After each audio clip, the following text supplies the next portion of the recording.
Hey, and how you doing? Welcome to the Fantastic Forum version 2.0. We're going to be talking about comics and science fiction or whatever comes to mind. But first, I'm going to introduce our panelists. To my right, this is Mark Leeke. He needs no introduction, but I just gave him one anyway. There you go. Over here, in the tan jacket or whatever that is, that's the GD. What's your name again? John Brooks. And No over name here, necessary. the pretty lady is Sherin Nicole. She's more than window dressing, ladies and gentlemen. Anyway, Yes, first I'm topic that we're going to be doing is the multi-part crossover. 2006, I believe, saw what was it? It was 52, Yes. and then 2007 saw the follow-up to that, Countdown, which wasn't as good, and also 2007 also saw like the reemergence of like the X-Men with Messiah Complex. So, just in general, what do you think about the big multi-part crossover? Mark seems to have an opinion, so we'll go with him first. I have a big opinion about it. Okay. First, don't like it. Okay. I actually did buy 52, I think, up until week 14. And I got to the point where I just said, you know something? This is just getting ridiculous.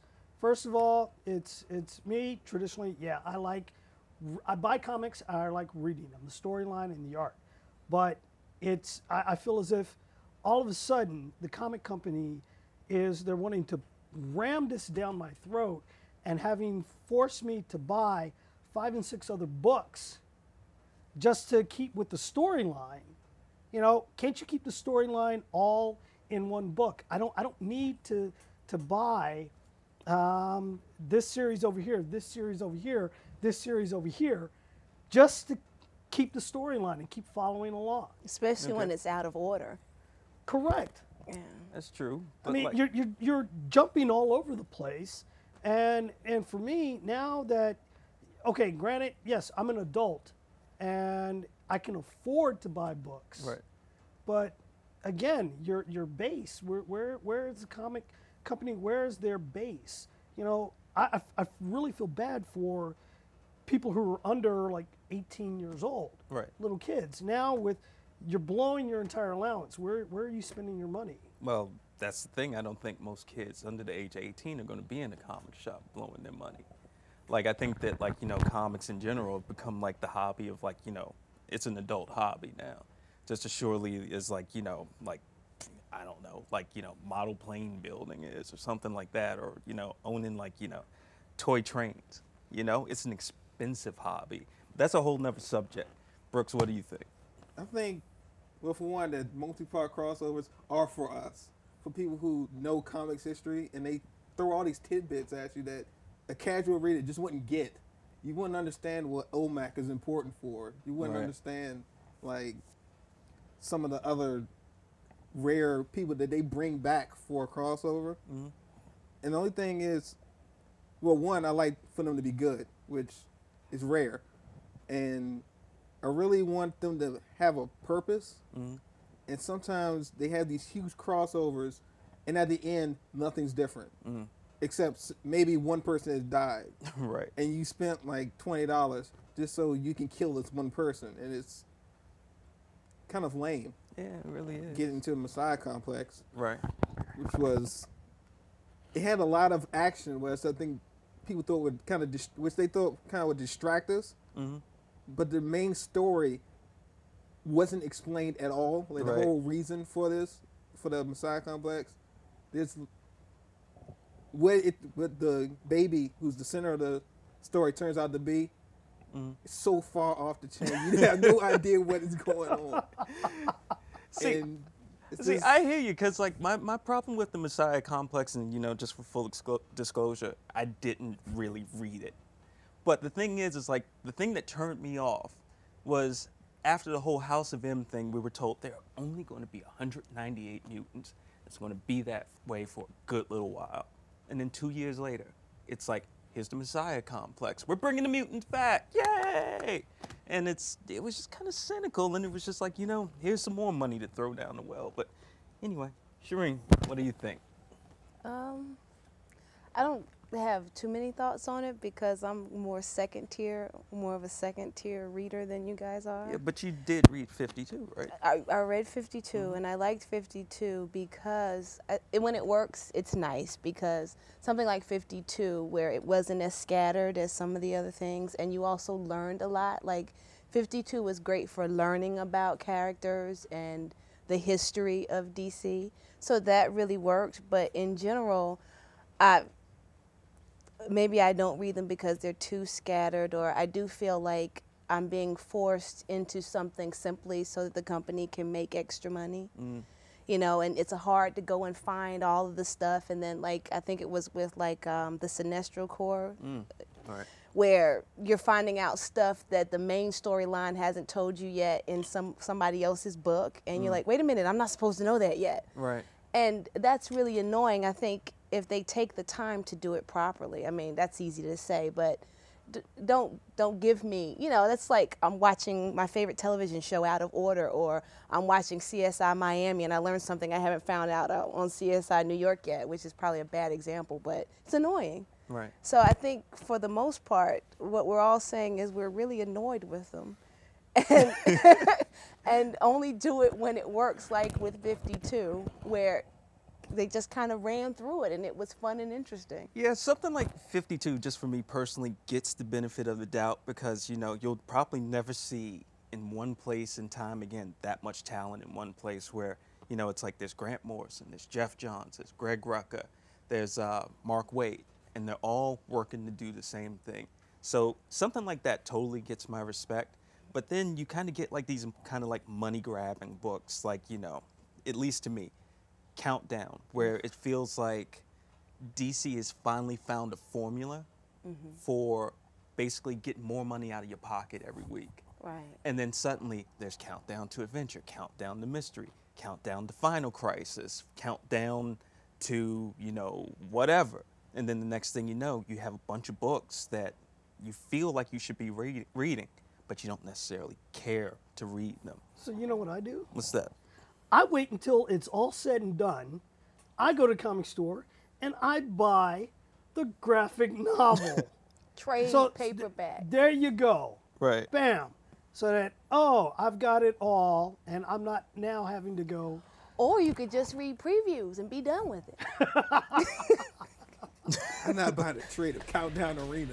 No, sir. Yeah, that thing should have just been honestly just called Countdown Fight. All right, we're going to be going to the next segment where we're going to talk about the weekly comic book. We'll be right back.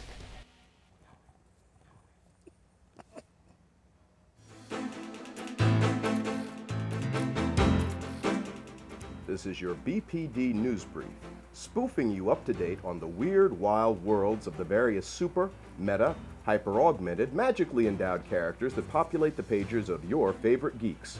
This is BPD, where our geek is meta. I'm Ulysses Campbell. And I'm Andrea McPherson. And here's what's going on. 3, 2. Like most teenagers, Supergirl wanted a part-time job. Unlike most, doing homework and saving the day leaves very little extra time. As a result, the girl got creative. I was watching Black Canary swing around a lamppost, and oh my God! It just hit me. I could strip. Minimal hours, high income, and homework between sets. Superman expressed concern, but couldn't stop the headstrong teen.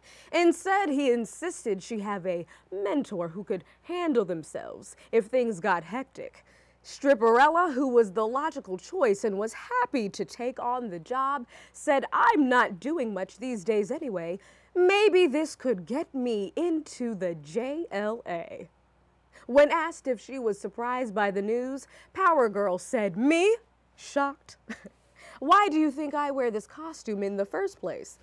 And the boobs? Really? You don't go from BS to double Ds just by wishing real hard. My chest is still way smaller than my brain."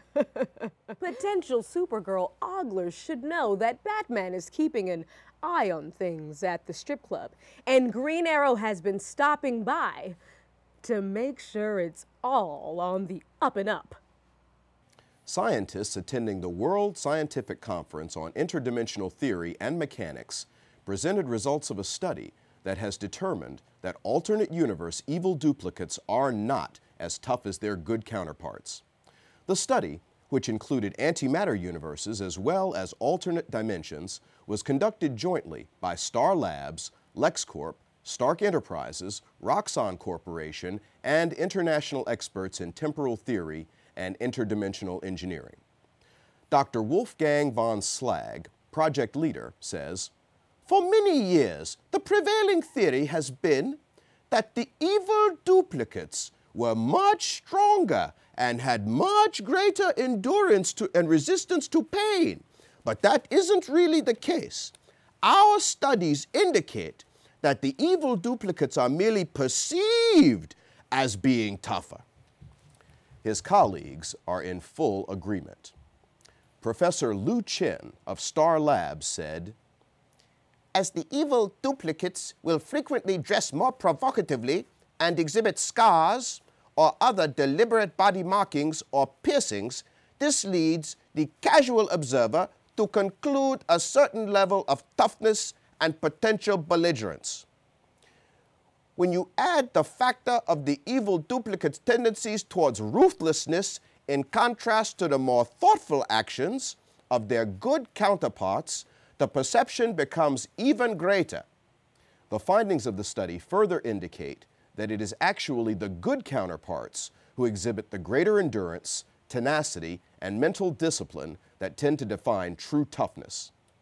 Heroes who participated indicated overwhelmingly that when forcibly confronted, the evil duplicates invariably crumbled in the face of a heavy onslaught.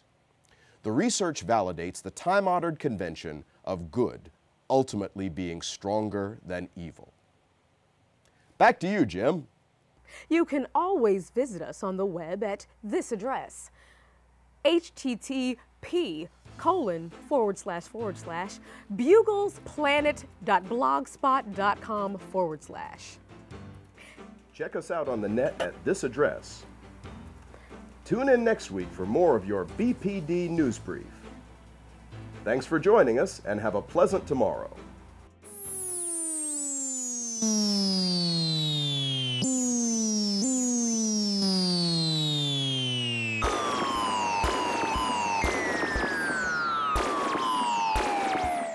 For all those fans of collectibles who were wondering when DC would see the light and release an action figure line for their characters that would rival the Toy Biz and Hasbro Marvel Legends series, the wait is finally over. The DC Universe Classic Collection is DC Comics' answer to Marvel's Marvel Legends series of action figures. Beautifully sculpted and fully posable with multiple points of articulation, the series, rebranded from the DC Superhero line, debuted at the 2007 San Diego Comic-Con. Mattel is the manufacturer.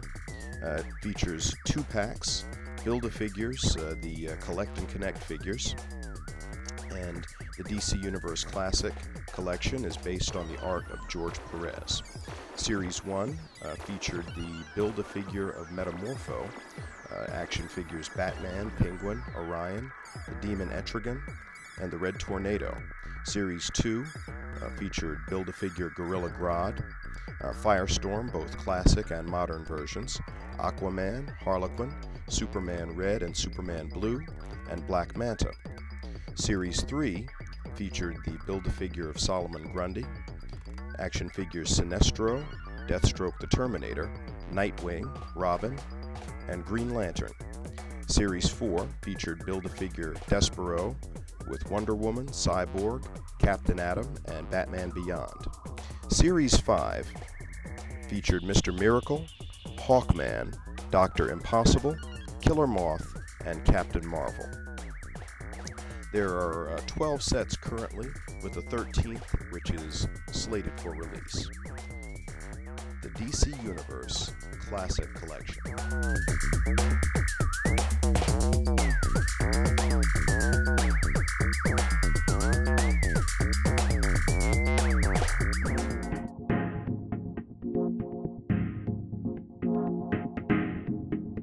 talking to veteran artist Frank Cho at the Baltimore Comic Book Convention. Thanks very much for being with us, Mr. Cho. Thank you. You know, you are a phenomenal talent. I have enjoyed your work for a number of years, particularly on Liberty Meadows. I have to say, you draw the best-looking women in comics today, I really think. Oh, thank you. It's just a lot of research. You know, another mini-series that you did for Marvel that I really liked was that Shauna, the She-Devil. Yeah. How did you, because, you know, it seems like, you know, you're a syndicated comic guy, you know, with the strip, doing that, and my experience has been most of the time, you know, folks who are doing the syndicated strips just stick to doing the syndicated strips. How did you branch out and start doing that comic series? I've always been a comic book fan. I enjoyed comic strips, but I was more a comic book fan than a newspaper comic strip fan. So anyway, I kind of fell into doing comic strips, Liberty Meadows, for Creator Syndicate, which was syndicated at its peak, 100 newspapers. And I did that for 5 years, and I was looking to getting out of it because I got tired of the daily censorship. Good thing for me, a lot of comic book editors also read newspaper comics. So, and you know, when I left Liberty Meadows newspaper strip, I got an offer from Marvel to do a comic book for them, Shauna the She-Devil, which is basically a female Tarzan. And that's what happened. You know, I kind of got out of newspaper comic strip and straight into the comic book market. How did you first start drawing comics? Again, it's all by luck. It wasn't a big grand design or anything. I drew for the college newspaper for fun, and then that snowballed into syndicated newspaper comic strip contract. And then when I quit that, I got an offer to do a comic book. So I wasn't really looking for a job. It just, the jobs came to me. What's your most recent project that you're working on? I just finished Mighty Avengers for Marvel, and I am doing the Hulk with Jeff Loeb. What comic book characters, either for Marvel or DC, would you like to work on in the future? I would like to do Power Girl. Would be, I think, a natural character for me to draw. I like to take a crack at Wolverine. You know, it's one of my favorite characters growing up. And maybe Batman, maybe Fantastic Four, you know, a bunch of comics that I grew up reading. What is it that you like most about what you do and what you like least about what you do? The least is deadlines. The most is that I can actually draw in my underwear. Wake up in a crack of noon and just draw in my underwear. Where do you see the comic book industry going in the future? Hopefully to bigger and better things. I think it will get bigger because of the movies. Hollywood has been mining the comic book properties for years now, and for the last 15 years or so, every year a big blockbuster has been a comic book related movies. So comic book will only naturally get bigger and better. Are there any other creators, either inkers, artists, writers, with whom you are interested in collaborating? I would love to collaborate with Howard Chaykin, who's a good friend of mine, and really enjoy his stuff. And you know, basically my friends. You know, like Adam Hughes, Brandon Peterson. Writer-wise, I would like to work with Josh Whedon, and like to work with Brian Bendis and Mark Miller again. Well, Mr. Cho, you are a phenomenal talent, and I have enjoyed your work as long as I have been watching it. I look forward to enjoying your work in the future. Thank you so much for your contribution to the comics industry, sir. Thank you, and keep reading.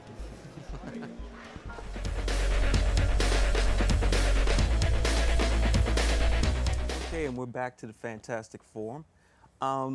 Earlier we were speaking about weekly comics, and DC really has pioneered the weekly comic as like somewhat of a viable format.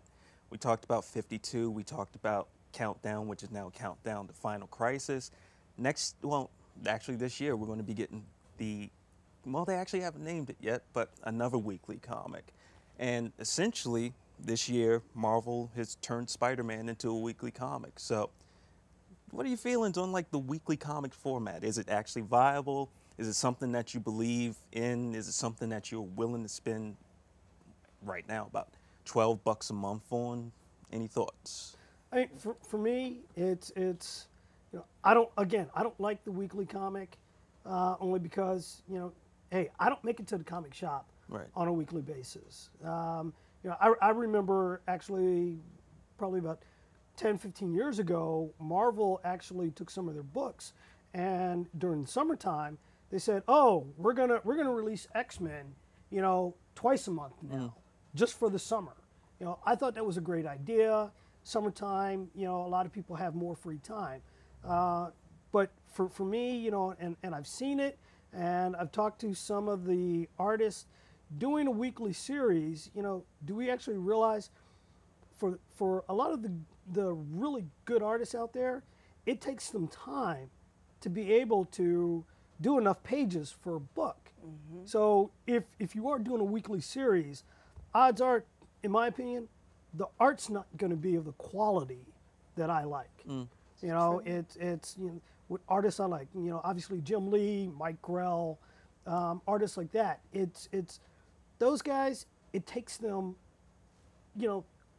time to be able to put out a good product.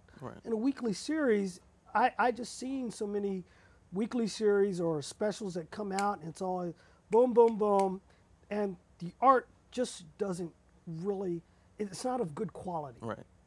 And for me, that's hard. I mean, yeah, you got to have a good storyline, and you got to have great art. If I go and I pick the book up, and if I'm flicking through, and all of a sudden, the art looks bad, bam, it goes back up on the shelf. Yeah, and like with like Countdown, my pet peeve is like with 52. Again, I gave it the benefit of the doubt because of the 4 writers. So the 4 writers that were involved, I could let bad art go by. But you know what? In all honesty, as much as I love these guys, Palmiotti, McKeever, Beechin, these guys, good writers, but they're not going to keep me on a weekly book. So like, let's talk about Spider-Man. Like, I haven't been I've always been a Spider-Man fan, but I haven't actually read it in a really long time. Any thoughts on this whole Brand New Day thing? Well, just from, if you just like take all the One More Day aspect of it out, the actual story is really good, and it's, Dan Slott did an excellent job on it, like putting all the character beats, giving you something new, giving you a reason to keep reading, jump on, I guess, at this point. And it kind of takes off a lot of the melodrama that it's been in Spider-Man for a good couple of years now. So it kind of gets back to an adventuring Spider-Man and a joking Spider-Man, which is good. But how long can they keep it up? But that's the thing. How long can they sustain that high quality? Well, that's the thing. They have like revolving creators, but and it's not always going to be the same writer with the same artist. That's where I see trouble coming, because it's like I know you're a Dan Slott fan. Dan Slott's great. He's an incredible. Well, I know you both are.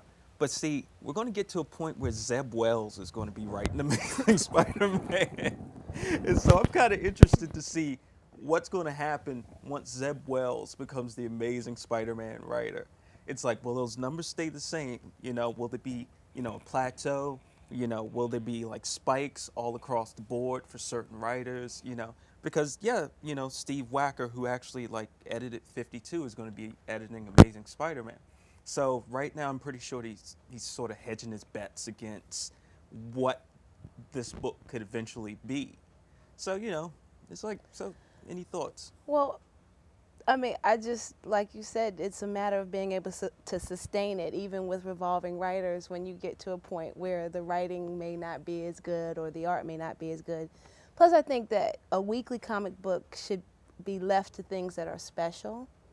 And it shouldn't be done all the time, and it shouldn't be done on multiple titles, and we shouldn't have, you know, Infinite Crisis followed by 52 followed by Countdown. It just keeps going. It should be special. You know, it's like your birthday every day. Right. First, like 5 days, you're like, it's my birthday. Right. Ooh, cake. And then by like the end of 2 weeks, you're like, screw cake. I hate cake. It becomes like overwhelming, and it's no longer a good thing. I mean, part of reading comic books is anticipation. You know, and it's like, oh, did Vinyl Underground come out this week? Oh, dang, it didn't come out. I'm mad. But you're like, next week it's coming out, and I can't wait to read it. And it takes away the anticipation. They can't sustain it. It's not special. So it's almost like, okay, what's the point? Yeah, it's a watered down, you know, and again, I hate to say this, but I mean, when I was a kid, it was, you know, getting X-Men, it's like, oh, guess what? You know, X-Men, they introduced Alpha Flight. Oh, so, you know, you saw Canadian superheroes. You know, but that's an entirely different subject. But I enjoyed maybe once a year on the titles that I bought, you would see one superhero who crossed over just for one issue. Right. I enjoyed that. You know, the only books that at that time that had, you know, clearly two different characters crossing over, it was called Marvel Team Up. That was one book, and it came out monthly. You know, now it's like you said, what's going to be the big crossover for 2009? They probably already have that planned out. I'm pretty sure they do. How many times can you kill Superman? Well, all I want to see in the future is just quality crossover with superhero comics. That's all I want to see. And on that note, we'll be right back. Reality TV? How about community TV? Let Access Montgomery help you to become the television auteur you've been dreaming of. Learn producing, studio production, editing, and all the technical know-how to get your story ideas from script to screen. And because Access Montgomery operates 2 cable channels, AM 19 and 21, getting your show scheduled and on the air is as easy as in 3, 2, 1. For more information on registering for any number of classes, call 301-424-1730 or go online at accessmontgomery.tv. Access Montgomery, your community, your voice.